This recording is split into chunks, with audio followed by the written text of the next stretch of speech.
This is Elected, a podcast for women and our active accomplices in and around politics. I'm your host, Sarah Elder Chaminara, and today my guest is actually my first repeat guest. It's Rebecca Schulz, former minister of the UCP, MLA, and UCP leadership contestant.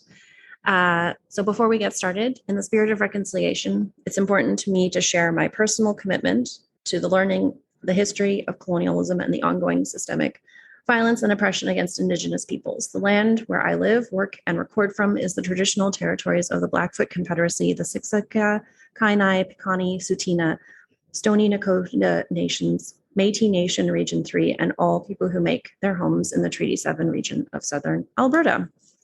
So this is going to be a special week of Elected podcasts. I am hoping, so this is being recorded in June, but it'll be coming out the first week. When you listen to this, will be the first week of July. And my hope is that I'm going to be speaking with every one of the women running for the leadership of the UCP. And not just the leadership of the UCP, but also to take on the role of the next Premier of Alberta. So I have a standard list of questions. I have 6 questions and I'm going to be asking all of them to keep it, I think fair and then you can also compare answers. And Rebecca Schulz is the first person to take part. So welcome, Rebecca. Thank you so much for having me. It's great to be back.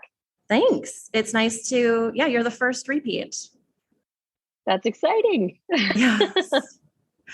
So let's get started.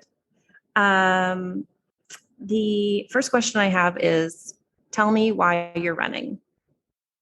No, I really decided to put my name forward because I care so much about the future of our party and our province. I do believe that it's important to stay on our path of growing the economy, creating jobs, and standing up for Alberta. And, maybe we can talk a little bit about the childcare agreement that we signed with the federal government again as well. Yeah. We need to stay on that path, but we also need to show people that we are choosing a leader, not just for the next year, through the next election, for the next 2 years, but for the next generation of our party, showing that we can have conservative values, but also use common sense when making decisions and show compassion for those who need it most. When I think about why the economy, it's not because I love stats or labor market numbers or GDP.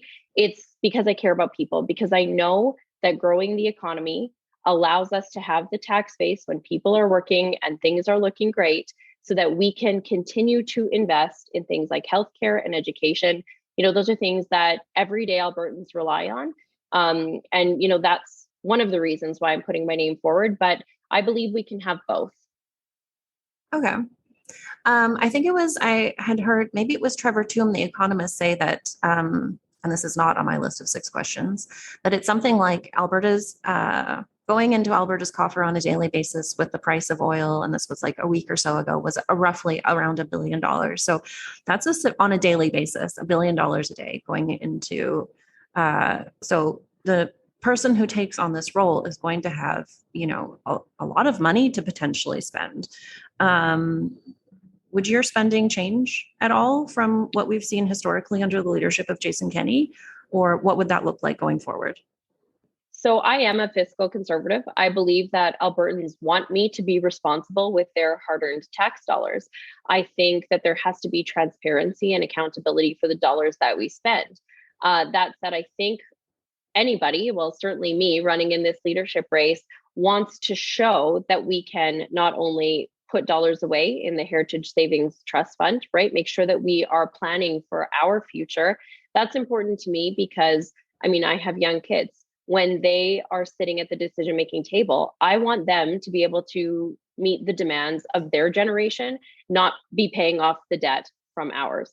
So I think a credible plan to pay off debt and invest in our future, that is important. I do also think, though, that there are some things that we need to invest in. Healthcare is one that a lot of people go to, but we also spend more right now than any other province per capita, and we're not seeing better outcomes. So there's a lot of work to do on healthcare. That doesn't always mean more money. However, I will have a platform coming out soon, and you will see some plans essentially to address things like education and mental health. Okay. Okay. This is also not on my list of questions, but so you brought up education. So what do you have, what would you do with the UCP's curriculum, the new curriculum? Yeah, first I want to start by saying in 2019, when I was door knocking, one of the top things I heard about education was the last government's curriculum being an issue. And so changes were needed to the curriculum based on the feedback we were getting from Albertans. That said, what I hear now is, you know what, there is a lot of positive feedback on language arts, financial literacy, math. That's great. However, there are also areas where not only teachers, parents, and Albertans alike feel like we need to do better, and I will commit to doing better. Okay. I'm not gonna. I'm gonna totally get off my list of questions because I want to. I'd love to, what does doing better mean? But I'll keep. We hopefully we can have more conversations about as things evolve. Mm-hmm. Okay, so my second question. It's a crowded field so far. So what differentiates you from the others in the race? Again, it comes back to, we don't need a leader for the next year or the next election. We need a leader for the next generation of our conservative movement. I care as much about our party and growing our conservative movement as I do providing good, solid, common sense conservative government for Albertans. I think I bring a fresh perspective. I have a different approach. I think very well that my approach is always to just be genuine, be authentic, get things done. Don't commit to anything that I can't deliver on. And I know that those who I worked with in children's services in my previous role, or those of my constituents, they know that I have a unique and fresh approach.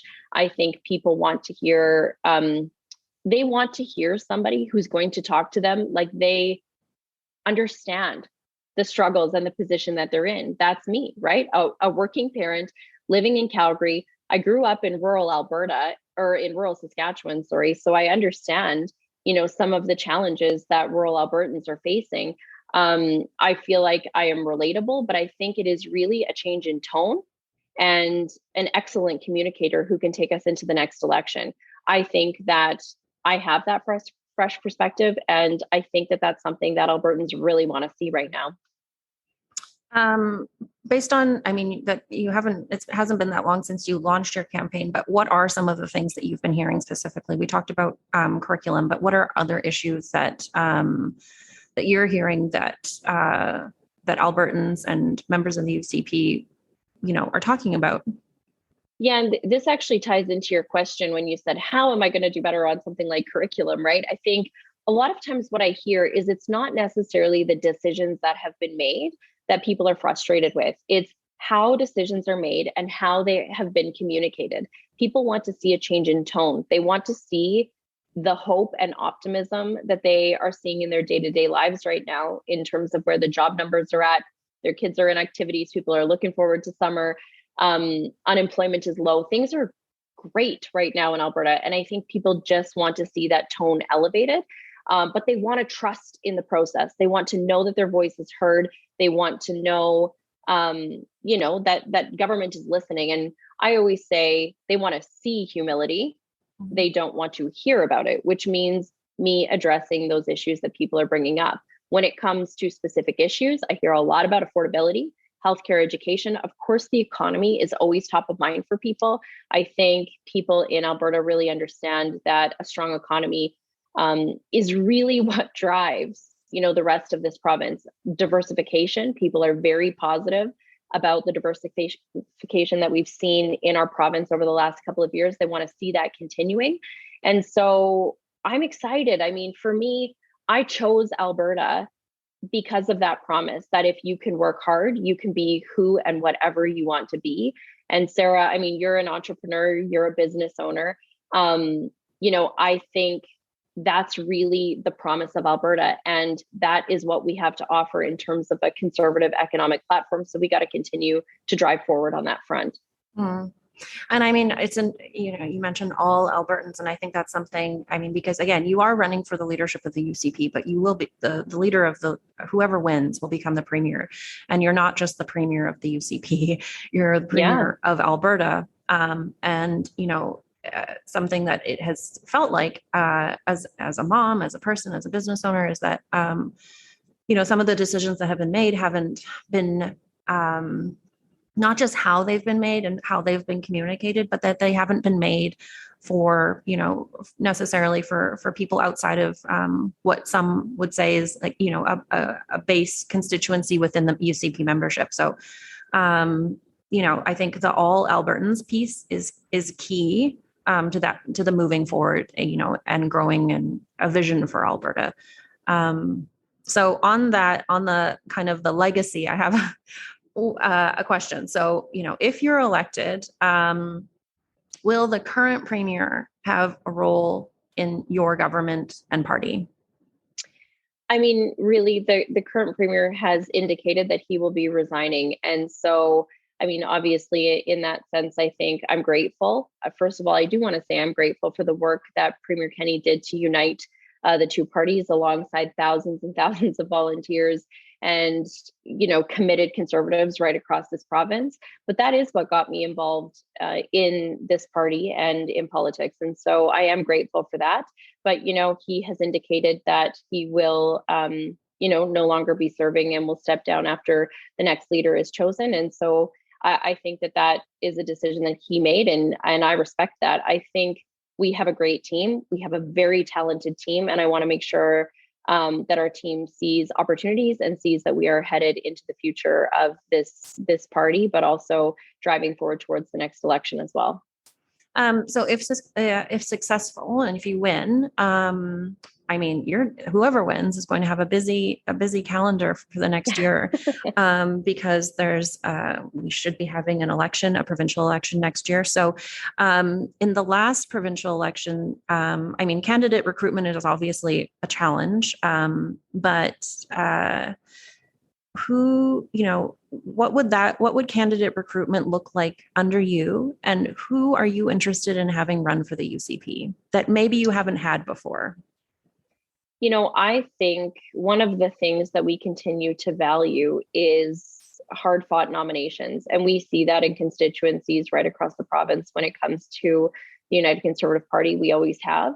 I have always been an advocate for bringing more women and more young people into the conservative movement. But for me, we are a grassroots party. We need our members to have a say in who is their representative at the constituency level. I think it's important to respect that. I want to see that people work for it, that the leader doesn't decide who runs, our membership decides who runs. And when I decided to run, I put my name forward. I challenged 4 men in the nomination and I won. It is doable. And so for anybody who might be nervous, this is the Ellected podcast. Obviously, we're talking to a lot of women who care about politics. My approach has always been this: if any woman wants to run for this party and put their name forward, I have always got time to talk about how you not only run, but how you win and make sure that they earn those spots at the table, because we all need that help. I needed that help. I had been involved in politics, but I needed people to sit down and tell me, Rebecca, this is the formula. This is how you run. And really, there is no replacement for hard work. There isn't. It's actually not some secret formula. The formula is hard work and get out there and door knock and connect with people. And so that's essentially it. But for any woman who wants to run, and I've already been having conversations with women across this province that are excited about throwing their name in the hat, and not just in Calgary, right across the province, which is exciting. I want to encourage them to do that and to know that I will always be in their corner, but our party members make that decision. Okay. Well, I mean, it's so interesting because traditionally on the conservative side of politics, there is it's like you work to get where you want to be. I do think that kind of, neglects to address some of the systemic barriers that women have to get into politics, around, qualifications and the number of times that women need to be asked, and finances and networking. And, I do think a large part of this, a large part of it is what you talked about, is that conversation piece. Mhm. and that asking piece. And it's good to hear that you're, open to being accessible to women who are interested. And we definitely need more of that in Alberta. Well, and just to also go a step further, one of the things that I have done is set up, my own fundraising series, which is called Politics and Prosecco. And it was really because I saw a gap in our Conservative Party around bringing women together. So it has been a really great place, not only to fundraise, both for myself, but for other female candidates who are going to be running for us in the next election. And so we have been doing those across the province, saving those dollars so that we can help women run, because you're exactly right. Sometimes it can be harder for women to fundraise, and not because they're less good at it. No. I actually think women are so used to doing it, right? For off, whatever, if they're on boards or if it's for their kids' school or whatever that might be. We're really good at asking others for other people, but not necessarily ourselves. You're exactly it. Or that's exactly right. That's exactly it. And so, things like those events have really been great to not only get more women involved, bring them in, help them see themselves in our party, which does help with candidate recruitment.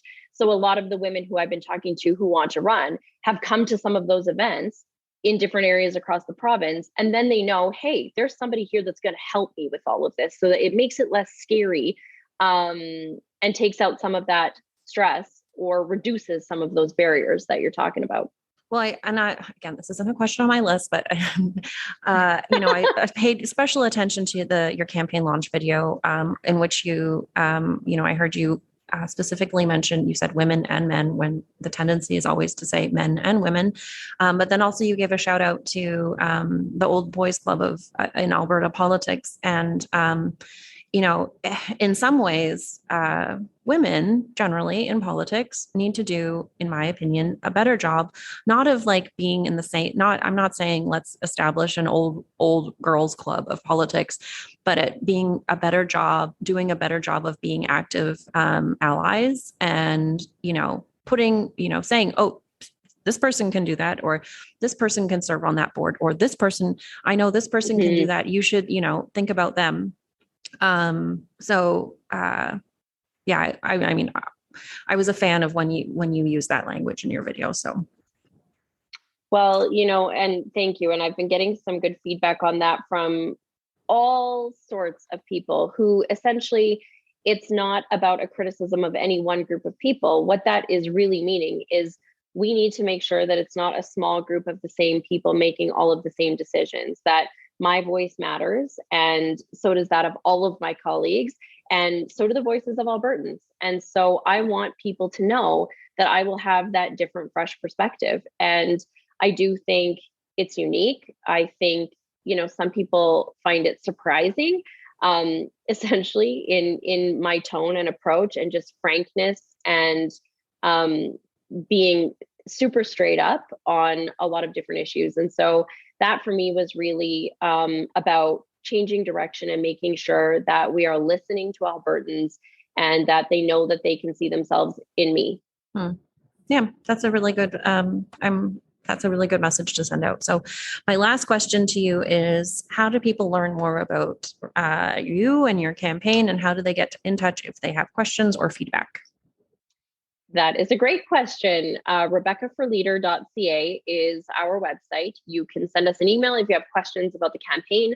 Our policy will be launched in the coming days and weeks. So if you have any questions on that as we move forward, please reach out. Or even if you have ideas that you want to talk about or you want to hear my position on, don't hesitate to call or reach out. Also, to ensure that we have a good, strong candidate, and this is a plug for myself, winning in this leadership race, we need to do two things. One, memberships. We need to sign up new members or existing members, getting them excited about voting in this race, because only members have a say in this leadership race. It's $10. I tell people it's the best $10 you're ever going to spend right now at a time like this, but you can do that at RebeccaForLeader.ca.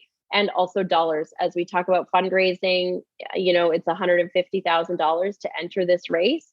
And that obviously is, really going to be based on people in our community, people across the province. And so If you like what you hear, if you want to see a change in the type of leadership and that bold, fresh, new perspective, please consider making a donation as well.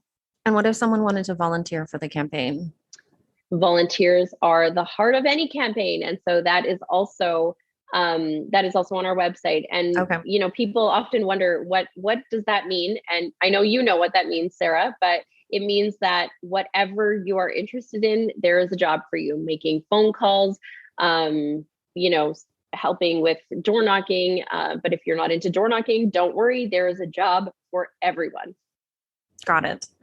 Well, thank you. It's been kind of a rapid fire, quick version of, I think, some questions that hopefully interest people and can help them make, if they have a UCP membership, make a more, informed decision. And so thanks for your time and good luck on the campaign trail.